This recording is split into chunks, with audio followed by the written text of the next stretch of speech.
Hello, hello, hello, teachers, and welcome to the Scrappy Piano Teacher podcast. My name is Jacqueline Rosick, but you can call me Jackie. And if you're new here, welcome. I am so glad that you're here.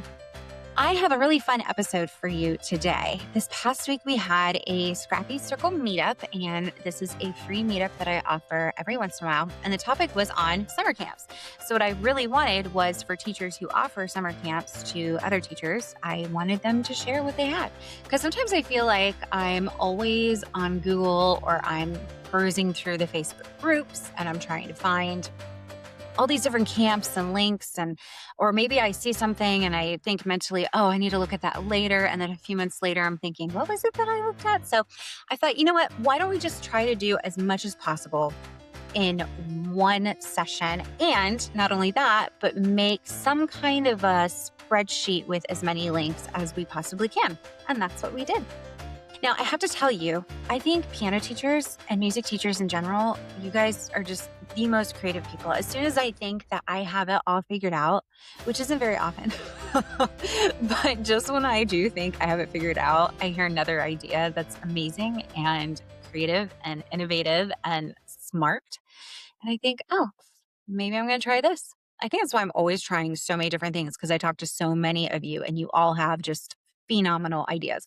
And I also have to tell you that none of these camps looked the same. That was probably, honestly, one of my favorite parts of the conversation is that there's no single right way to run a summer camp. There's multiple ways to do it and multiple ways to host it and to charge it and all the things. Another thing that I wanted to talk about is that I think a lot of teachers are intrigued by summer camps, and a lot of us lose income over the summer.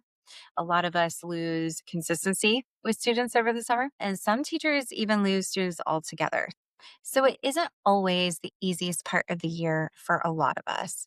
And not only that, but if we're being 100% honest, which is something that I really like to do on this show, I think most of us would really love to enjoy some of the summer ourselves instead of working nonstop through the entire season. So really the goal for this meetup was to gather ideas, hear what other teachers are doing, and remind ourselves that sometimes the best way to make something work is to simply start experimenting and just do the thing, see what fits. And along with the meetup itself, I've also been gathering links from the teachers who share their camps and organizing them into a very simple Google spreadsheet. You guys, this is like not fancy, okay? I mean, I don't even know if all the fonts match, but the important information is on there, because the goal is just to have a collection of camp ideas in one place so that teachers can browse through them instead of constantly searching all over the internet.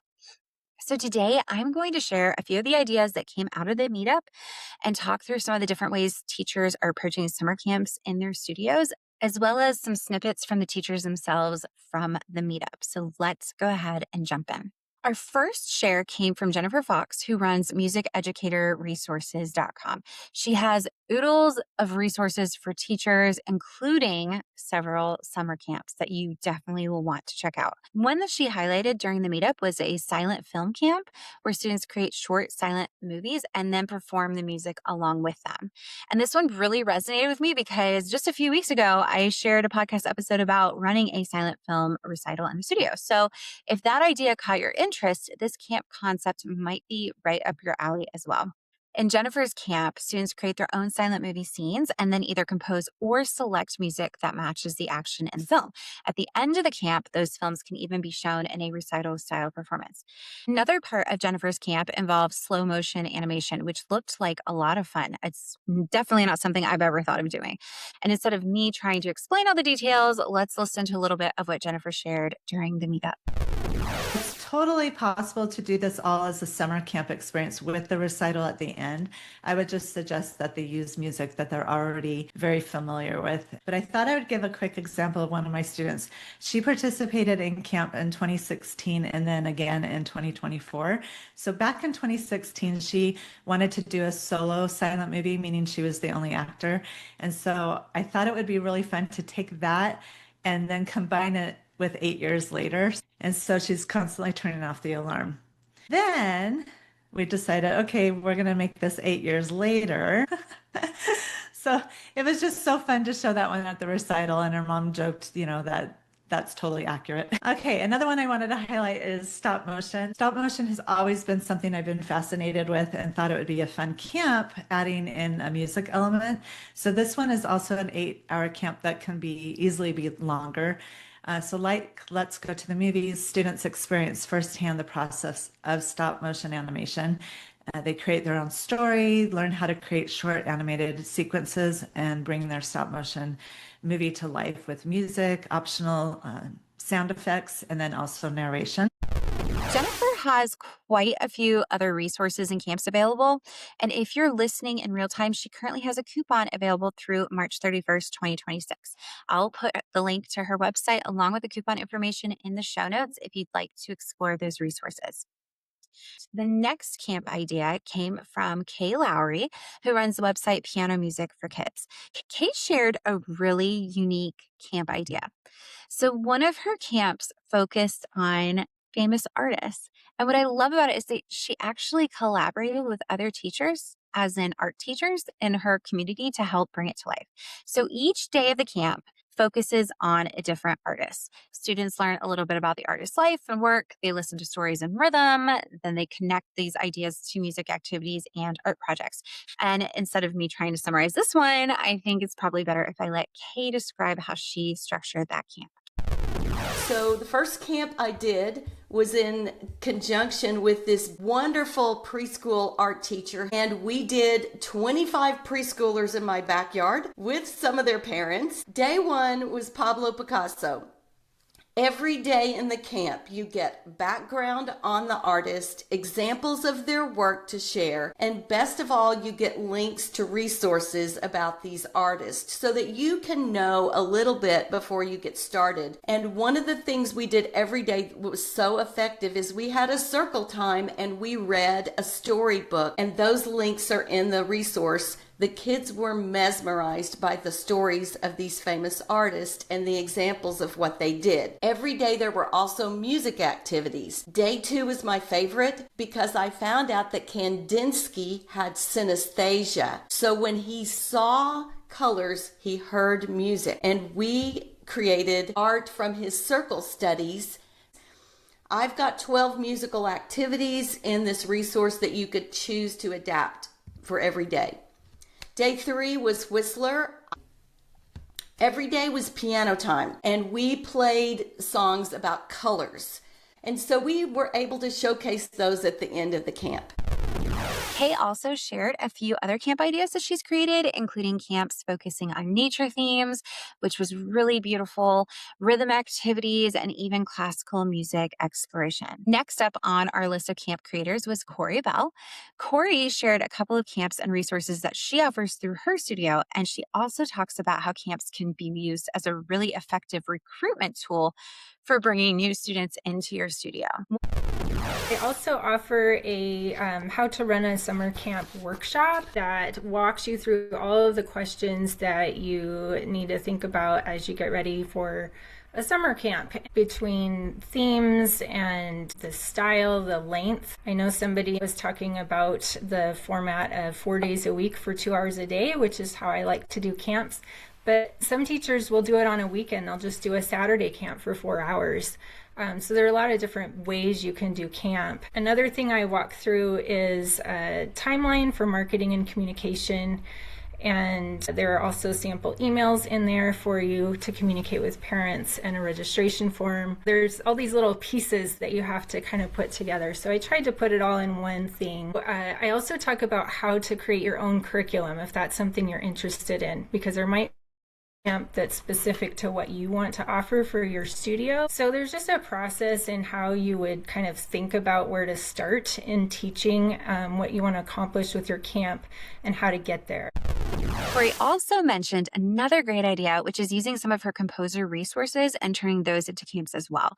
That's a really helpful reminder that you don't always have to build something completely new. Sometimes you can take resources you already have and simply expand them into a camp format. After Corey shared her ideas, we switched gears a little bit and we heard from Elizabeth Swift. And what really stood out to me about Elizabeth's camp is that it gives us a great idea for older students. And you guys, I don't know about you, but I often feel like I have endless ideas for younger kids. constantly. Younger kids are fun. They're easy. Everything is so much fun. It's so much fun. It's so cool, right? I love teaching the littles. But when it comes to creating camps for older students, I think it can sometimes feel a little harder to figure out how to keep things engaging while still making it musical and meaningful. And Elizabeth's idea is really unique because it teaches composition through video game style roles. And if you're not familiar with Elizabeth Swift yet, you can actually go to alfred.com and look up her Sagaland books, and that will give you a really good sense of her style and the kinds of musical worlds that she creates. So I've kind of taken my experience as piano teacher and composer. I do write a lot of video game inspired piano music, including a series called Sagaland. And a big part of my studio is helping students improvise and compose. So I actually wanted a camp where the creativity happens at the piano. So the main materials are really just students, keyboards, and a few simple open-ended worksheets. The idea behind the camp is that students experience music the way a game designer builds a world. Each day focuses on a different musical role inspired by game characters. So Explorer is all about motion, Mage explores color, Builder focuses on harmonic structure, Defender is about rhythm and repetition, and then Hero is where students combine everything into a complete piece, and optional parent performance day. So instead of feeling like, today we're learning this theory concept, students are actually feeling like they're unlocking musical abilities. After testing the camp in my studio, I organized the materials into a curriculum for ages 9 to 14 so other teachers could run it easily. It works great for groups of 4 to 6 students with several pianos. And that's actually what I had in mind when I made it. But I also have included adaptations for larger groups and for fewer instruments. It's formatted for 5 different 2.5 to 3 hour sessions, but it could easily be adapted to a different schedule. I've also made it very flexible to accommodate students who are late elementary all the way up to intermediate. So I hope it gives you some inspiration to make summer creative in your studio. Thank you, Elizabeth. I feel like you allowing us into your world with video game style music kind of like lets us in on the secret for how you compose such magical music. All right, next up, we have Christina Agostini, who runs a studio in Pennsylvania. Christina doesn't necessarily sell her camp resources, but she was really, really excited to simply share several ideas from camps that she has run in her own studio. And one that really stood out to me was a mini camp that takes place at a park. This is a great example of low prep camp that can also double as a serious recruitment opportunity. One of my summer camps that I have recently been doing, and it's called Art in Action. You can do so many things. I've done percussion camp, I've done my music and movement, preschool piano explorers. I've also done little pop-up classes as well. And I kind of market it that way as just like a 1 to 2 day pop-up class instead of doing a full camp. So if I have like an extra Saturday or Friday or one day in the week that I just want to kind of throw something in there, I've done it that way too. This is kind of an easy low prep class. I've done it a couple ways. I've done a 4-week program every other week. I've also done a 6-week program that I just went straight through. But essentially we're just meeting at a local park. I kept it the same park each time to make it consistent for families. But basically the market is that come sing, dance, explore instruments, complete a themed art project or craft, and then play at the park with friends at the end. So this is also great too to market for parents because one, they're looking for things to get their kids out of the house, even if it is just an hour, or, you know, maybe they want like a mom meetup. And so as long as they're in the area, they don't have to be involved directly with what we're doing in our little, circles. So how I structured it, and I only gave an example for 1 week, but this is similar to what I did for either the 4 weeks or the 6. So we start with our little icebreaker. I would bring all my materials to the park, and I would introduce 1 to 2 instruments. And it would all be centered around a theme, because then that theme is what their art project would be. Another reason I loved this camp is because we all have our own studios, and I don't want a lot of this mess in my studios. I wanted something where I could kind of get messy, get fun, and there's no cleanup afterward. At the end, when the kids are done, typically the families stay at the park and they're able to just have some time of free play with the parents and meet new friends. What I really appreciated about Christina's perspective is that it reminds us that camps don't have to be complicated. You don't need a huge curriculum or a ton of materials. I mean, sometimes that is great. Sometimes that is fun. But sometimes a simple structure, a few musical activities, and a welcoming environment can create something really, really special and unique. And it can draw a lot of students into your studio.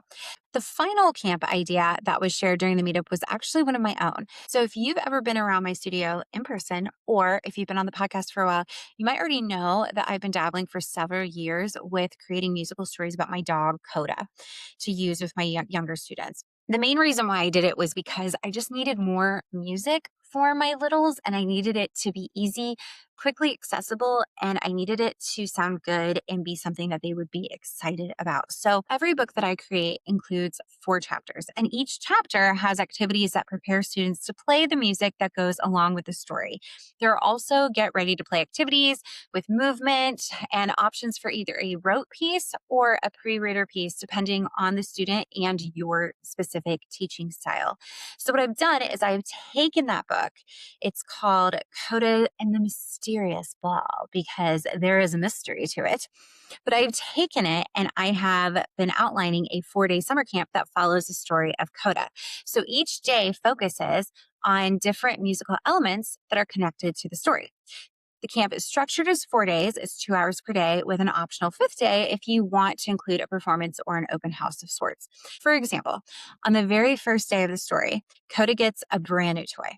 I mean, it's an amazing toy. It's this ball. Come on, you can't get a better toy than that, right?